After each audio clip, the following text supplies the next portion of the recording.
Hi, my name is Mia. Welcome to Scrubs and Savings. Today we're going to talk about my plan for a no-buy month in June. One of my goals in 2024 was to try out doing a no-buy month. My why for this challenge in June is to practice intentional spending, create joy in my life without spending money, and saving extra money for the road trip that I am going on at the end of the summer. I thought June was the perfect month to try out this challenge because the weather is beautiful outside and there's so many free activities to do during the summer, and I don't have many obligations or things to pay for in June like I do in other months such as October and November, where I buy a lot of gifts for Christmas. Let's get on to the rules of this challenge. I was inspired by Grace Nevitt's video and how she categorized what she wants to spend on.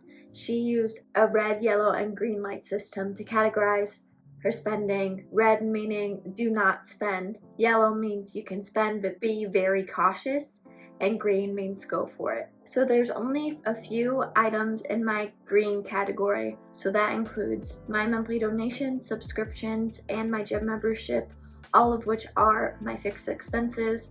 However, I do have one thing that is 100% go for it. I have 2 birthdays in my family this month, and I'm not going to cheap out and not buy my loved ones gifts for their birthdays. However, I'm going to use a couple of gift cards that I have to offset the cost of those gifts.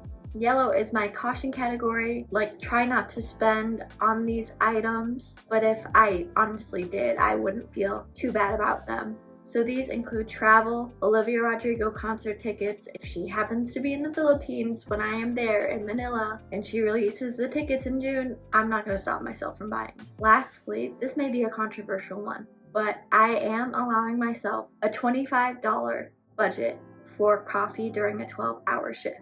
If I'm having a rough day and I need that second coffee and I want to give myself a sweet little treat, I'm going to go for it. I already make my morning coffee at home and I take it with me to work, so it's just a boost to get through a rough day. And for my red light categories, I just can't spend any money on these things and I don't have the money in my budget for them at all. So these include eating out, coffee outside a 12-hour shift, books, activities that cost money, any clothing, accessory, or shoes, any skincare and makeup, even if I need, for example, I may need a replacement for a serum that I have during the month, but it's non-essential skincare in my opinion, so I'm not going to replace it. Lastly, any type of movies or entertainment outside of the Olivia Rodrigo concert tickets, which are most likely not going to be announced next month. So I have a few strategies to resist the urge to spend, including blocking retailers from my emails, even including Rakuten, which is a cashback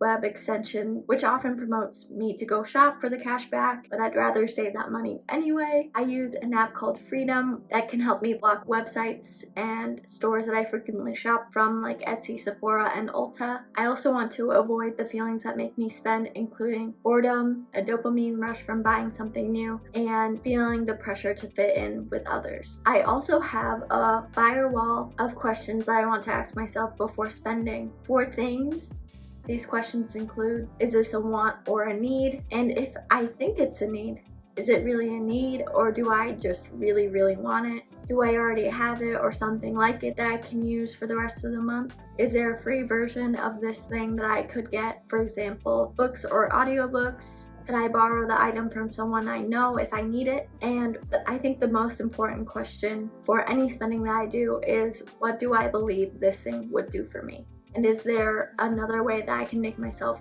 feel that way? For example, if I'm looking at a beautiful dress that I think would make me feel beautiful and confident, and I can think of other ways that I can make myself feel beautiful and confident, such as curling my hair, putting on some natural makeup, and wearing a cute outfit from clothing that I already own. For activities, there's only a couple of questions that I'll ask myself, including, is there a free way that I could do this? And are there any free activities that I could do during the month? Luckily, it is so beautiful beautiful outside where I live right now, and there's plenty of free things I can do. And I came up with a few free things I can do during a month, including going to a local art museum, going disc golfing, going out to the parks and hammocking, playing The Sims 4, decluttering, going to local parks, taking my dogs out for walks, reading, working on YouTube videos, finally finishing that 1,000-piece puzzle that I received almost 2 years ago, and working on a Lego set that I also received 2 years ago. And then for eating out, I just want to work on starting to meal prep before I go to work. And the last couple of things that I will do to resist the urge to spend include making a printed calendar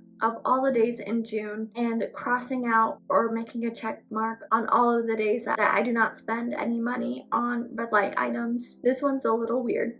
I would like to do my laundry more regularly during the month, because if I don't do my laundry often enough, it genuinely looks like I have no clothes left. Like, literally, it genuinely looks like I have no clothes left. So to avoid that scarcity feeling of not having any more clothes, I could just simply do my laundry. And then, as always, the way to stick to something is to remember your why. I want to have such a beautiful time on that road trip, and saving extra money for it where I don't have to worry about what I spend on during that trip would make it wonderful and memorable than I already think it will be. Thank you for watching this video all the way through. If you did, if you enjoyed, please like and subscribe, and I hope you have a wonderful rest of your day, evening, or night.